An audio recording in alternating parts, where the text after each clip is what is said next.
itu Masya Allah gitu, ilmunya pun tersanad, tersambung gitu ya. Jadi penafsiran itu ada pakem tafsirnya. Jadi ada yang bisa kita lihat dari perkembangan peradaban manusia dan nilai-nilai itu selalu selaras dengan perkembangan manusia. Ada yang pakemnya walaupun dia berubah masanya tetap seperti itu. Ya, misalnya masalah akidah, ibadah pokok nggak akan berubah. Ya, sampai kiamat pun ya terjadi, ya kiamat kurang sehari misalkan masih bisa sholat. Nah, itu tetap subuh tetap 2 rakaat, nggak akan jadi 3 rakaat.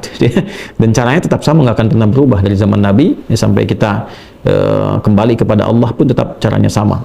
Ya, haji demikian, zakat demikian ketentuannya. Tapi hal-hal yang sifatnya fleksibel terkait dengan masalah muamalah, sosial, interaksi kehidupan, boleh jadi akan ada nilai-nilai yang berkesesuaian dengan hajat kehidupan yang berkembang. Ya, dulu belum ada bayi tabung, sekarang ada bayi tabung. Hukumnya bagaimana di Islam itu selalu ada pandangannya. Ya, karena sifat hukumnya itu karakteristiknya ada pakemnya gitu, yang itu berisi nilai, yang nilainya itu selalu berkesesuaian dengan setiap masa.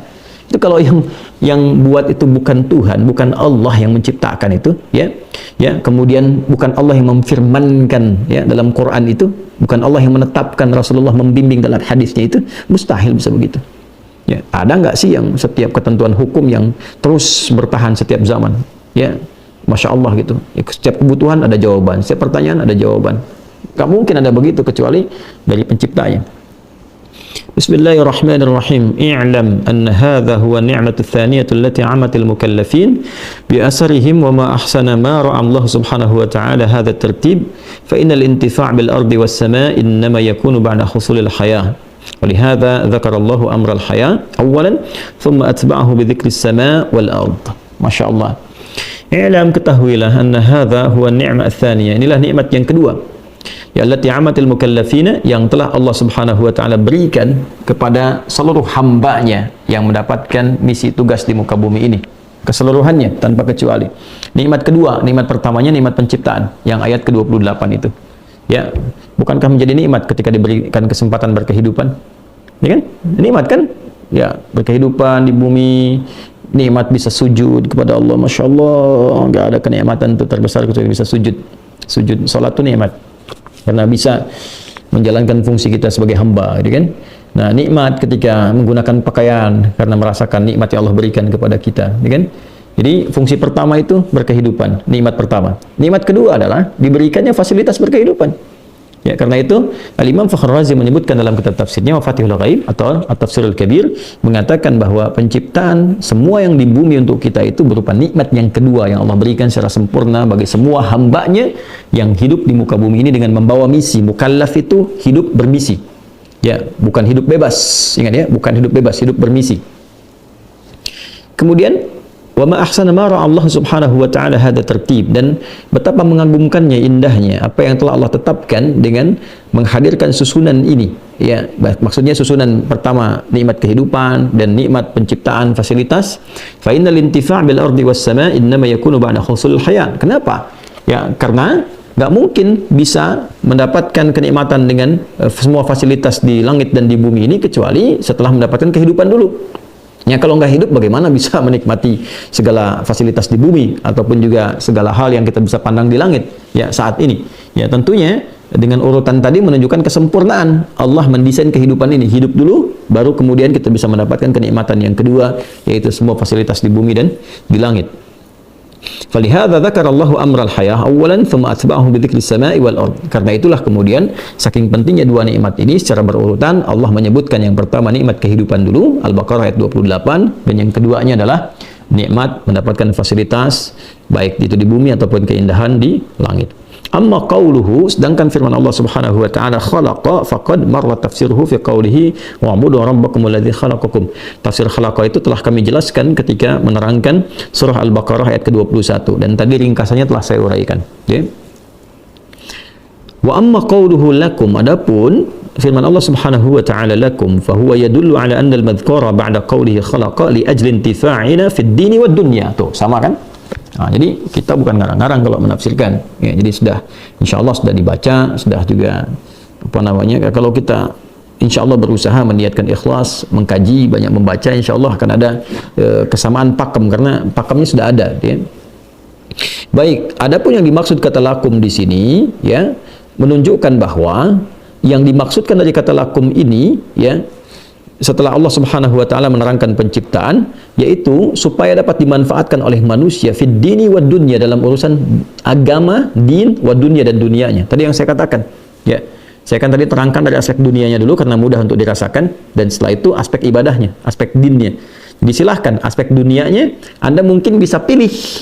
Ya, Anda profesi pengen saya dalam dunia misalnya bisnis, saya pengen di hewan, ya, saya pengen di tumbuhan risetnya, saya pengen di mineral dan sebagainya. Boleh, silakan. Ahli pertambangan, di geologinya, fisiologinya misalnya, ahli hewannya, ya, bagian bisnisnya, birokrasi, diplomasi, silahkan. Ya, silahkan elaborasi sedalam-dalamnya, maksimalkan. Silahkan untuk mendapatkan bagian kehidupan. Tapi jangan lupa fungsi yang kedua alamnya, lidin. Untuk pengesaan, penyembahan pada Allah Subhanahu wa taala supaya punya bekal pulang. Ya, dapat makanan, konsumsi, energinya pakai sholat, pakai baca Quran. Nah, value dari bacaan Quran dan sholat tadi jadi pahala nanti. Pahala ini dibawa pulang. Ya, makanannya enggak, selesai. Ya, selesai, masuk ke mulut, keluar dari perut kan, ya, dicerna di perut, kemudian keluar, ya sudah, jadi kotoran saja. Ya, dan keluar lagi ketika meninggal kan dibersihkan. Ya, jadi ketika ke alam kubur yang dibawa apa? Bukan hasil duniawinya, tapi dinnya. Dunianya selesai.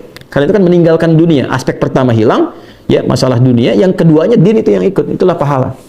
Itulah hasanahnya. Ya, value-nya yang ikut. Diteruskan teman-teman sekalian. Amma fid dunya, yang paling menarik ini, faliyusliha abdanana. Nah, ini dia. Ini yang paling indah nih. Ya, wa amma fid dunya faliyusliha abdanana. Maka dalam konteks kehidupan dunia, semua yang di bumi itu silahkan Anda dapatkan, kreasikan untuk memperbaiki penampilan, menguatkan tubuh. Ya, walinataqawwa bihi 'ala ta'at, yang keduanya. Jadi, silahkan pada bagian yang pertama, ya, untuk perbaiki performance kita. Ya, silahkan misalnya makanan yang menyehatkan, makanya kan halalan thayyiban. Bukan semua yang diinginkan dibeli, dimakan, ya begitu. Ya. Ya, jadi yuslihal abdan, memperbaiki keadaan tubuh kita. Ya. Ya, kemudian yang kedua bisa diartikan juga dengan penampilan. Silahkan beli pakaian yang layak, yang bagus, yang enak dipandang, gitu kan? Ya, tapi dalam saat yang bersamaan juga ini yang paling menarik nih. Walinataqawwa bihi 'ala ta'at. Ya, dan menggunakan semua itu untuk menaati Allah Subhanahu wa taala. Jadi mohon maaf ya. Ini indahnya dalam Islam itu senantiasa menjadikan antara dunia dan hukum value akhiratnya beriringan, bersamaan tuh, nggak terpisah. Ya, karena itu Anda mau makan menyehatkan tubuh, tapi kan menyembelihnya kan diatur. Hewannya juga diatur, makannya diatur. Yang haram jangan nih. Ini bisa berbahaya gitu kan. Lakukan dengan yang ini. Pakaian nih silakan fashionable, ya, yang bagus, yang indah. Tapi apa? Beriringannya, menutup aurat. Ya kan? Jangan dibuka, jangan menggunakan pakaian-pakaian atau mengenakan pakaian-pakaian yang potensial melahirkan kekacauan, ya kan? Melahirkan perselisihan. Ya, melahirkan syahwat, gitu kan? Ya, Anda boleh berkata, itu kan karena dia nggak bisa mengatur pandangannya aja. Iya, karena Anda berpakaian tak teratur. Kalau Anda teratur, dia bisa mengatur pandangan. Tapi karena Anda nggak teratur, dibuka semua, ya fitrahnya kan manusia itu keluar. Ada syahwat, ada nafsu, gitu kan? Nah, jadi di konteks ini mesti paham gitu. Jangan nggak ada kebebasan murni. Semua diikat dengan norma. Nggak semua bisa mengatakan bebas, begitu tidak. Diikat dengan norma, ya, semua ada norma yang disepakati. Dengan itu kemudian kita berlatih dengan cara yang baik, ya.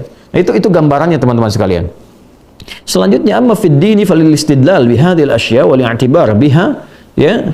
Kemudian yang paling menarik dan aspek agamanya, semua yang dikenakan, yang digunakan secara fungsional dalam kehidupan ini pada akhirnya adalah supaya manusia belajar untuk mengenal dan mendekat kepada Allah Subhanahu wa taala. Ini kalimatnya menggunakan istidlal dan i'tibar. Kalau istidlal itu penggunaan sebagai dalil wujud eksistensi Allah Subhanahu wa taala. Jadi seharusnya, ya, tadi saya katakan menatap gunung itu ingat Allah, jangan cuma mendaki. Ya, aku akan mendaki gunung untuk membuktikan pendakian cintaku kepadamu. Itu masih tahap kecil. Ya, pendakian mahabbah kita kepada Allah itu yang paling tinggi. Jadi lihat gunung itu sudah ingat Allah. Itu keluar, lihat rembulan. Kok bisa ya rembulan itu dihiasi pelangi, ya kan? Lah, kok bisa kita ada keindahan begini? Kita ingat sama Allah. Ya, sehingga membuat kita sujud, lebih dekat, lebih ingat kita akan kembali, kan? Wah, natap begini ada indah, apalagi kalau kembali kepada Allah pasti lebih indah. Kan lebih baik, kan? Lihat anak ingat Allah, lihat pasangan ingat Allah, kan? Lihat lautan ingat Allah dan sebagainya. Nah, itu sampai ke titik itu temukan. Nah, nanti caranya i'tibar, belajar. Makanya jadilah pintar yang sejati, cerdas yang sejati. Jadi yang sejati itu semua bagian aspek tubuh kita terpenuhi, jasmaninya, rohaninya, ya, kemudian juga intelektualnya. Jadi kalau semua itu terpenuhi, maka insya Allah paripurna fungsi kemanusiaan kita. Jadi kalau dia memenuhi hanya hajat fisiknya dengan hajat intelektualnya, nah spiritualnya kosong, gelisah jiwanya, hatinya, maka limbung juga kehidupannya. Ya, jadi ini yang dimaksudkan di sini, huwallazi khalaqalakum ma fil ardi jami'an. Ya. Kemudian juga di sini yang paling menarik adalah falil istidlal bihadhil asya wal i'tibar biha wa jama' biqaulihi wa jumi'a biqaulihi ma fil ardi jami'an jami'al manafi'. Jadi semua yang dimaksudkan istidlal, i'tibar, mengambil ini sebagai wasilah untuk mengenal Allah, mempelajari supaya dekat dengan Allah, semuanya ini dikumpulkan dalam satu ayat, satu kalimat, jami'an, keseluruhannya secara komprehensif, diakumulasikan. Apa yang dimaksud jami'an ini? Jami'al manafi', semua manfaat, faidah dari dibalik penciptaan apa yang telah Allah tetapkan.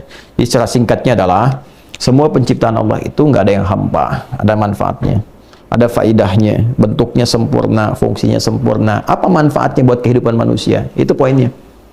Ya, jadi tariknya ke kita nih. Nah, ini ada jami'al manafi, jami'an, semuanya ini jami'al manafi, ada manfaat untuk kita. Maka apapun interaksi yang kita lakukan dalam kehidupan, ya jangan hanya memproyeksikan manfaatnya untuk kehidupan duniawi, tapi ingat juga kehidupan ukhrawi kita. Karena semua apa yang ada kita dapati di muka bumi ini pada hakikatnya adalah terkreasikan, mengakumulasi semua bentuk-bentuk potensi manfaat untuk kehidupan dunia akhirat kita.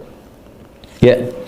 فَمِنْهَا مَا يَتَّصِلُ بِالْحَيَوَانِ وَالنَّبَاتِ وَالْمَعَادِنِ وَالْجِبَالِ وَمِنْهَا مَا يَتَّصِلُ بِالضُّرُوبِ الْحَرْفِ وَالْأُمُورِ الَّتِي اسْتَنبَطَهَا الْعُقَلَاءُ وَبَيَّنَ تَعَالَى أَنَّ كُلَّ ذَلِكَ إِنَّمَا خَلَقَهَا كَيْ يَنْتَفِعَ بِهَا. Sama persis dengan apa yang saya sampaikan. Ya.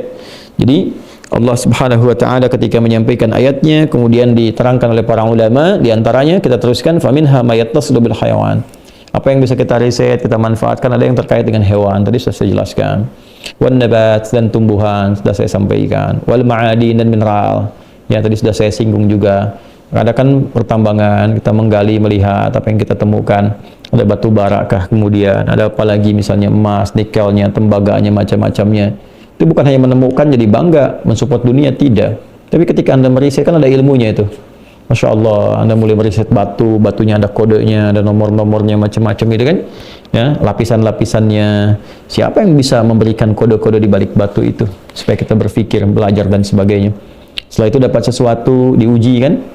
Mau taat nggak sama Allah, dapat emas, ada timbangan. Mau zakat nggak dari situ, bisa buat maslahat nggak, kenal Allah nggak. Jangan-jangan bikin rumah mewah-mewah besar tapi nggak ada ruangan untuk sujud. Nah, berarti fungsinya ya tidak maksimal tuh. Ya, silakan penuhi dunianya, tapi kan akan pulang ke akhirat dan ditinggal dunianya. Mana fungsi akhiratnya itu? Ya. Wal jibal, dan gunung-gunung, wa minha ma yattasilu bidurubil harfi wal umur allati istanbataha al uqala. Ada juga yang Allah tetapkan itu bagi kalangan-kalangan intelektual untuk berpikir. Ya, jadi ada yang untuk pebisnis dimanfaatkan, ada yang untuk konsumtif ya, tapi sisi lain ada memang nanti hobinya riset kata Allah itu. Ya. Ya, diisyaratkan dalam Al-Quran, diterangkan oleh para ulama, ada yang hobinya riset antariksa, riset di lautan, riset di bumi, riset hewan-hewan, itu meriset aja, memang ada objeknya itu untuk objek pengetahuan. Nah, hasil risetnya itu harusnya mendekatkan diri kepada Allah, bukan cuma jadi jurnal. Ya, apalagi bagi yang beriman, fungsi imannya mana gitu? Ya, fungsi imannya mana? Ya, coba saya juga men-challenge nih para pakar ilmuwan kita. Coba hidupkan lagi si ICMI-nya tuh, Ikatan Cendekiawan Muslim Indonesia. Ya, yang di IMPAT tuh, Ikatan Ilmuwan Internasional Indonesia tuh, yang muslim-muslimnya misalnya, ya silahkan dengan non-muslim sama meriset dan sebagainya. Tapi bagi yang beriman, yang orang Islam tuh, imannya mesti hidup. Ya, mesti nyala tuh. Mesti nyala tuh imannya itu. Temukan di situ risetnya untuk mendekat kepada Allah. Nah, kalau sudah ketemu tuh 3 perpaduan tuh dahsyat hasilnya. Dahsyat sekali teman-teman. Ya, nah itu kita mesti kembalikan ke ranah itu gitu ya.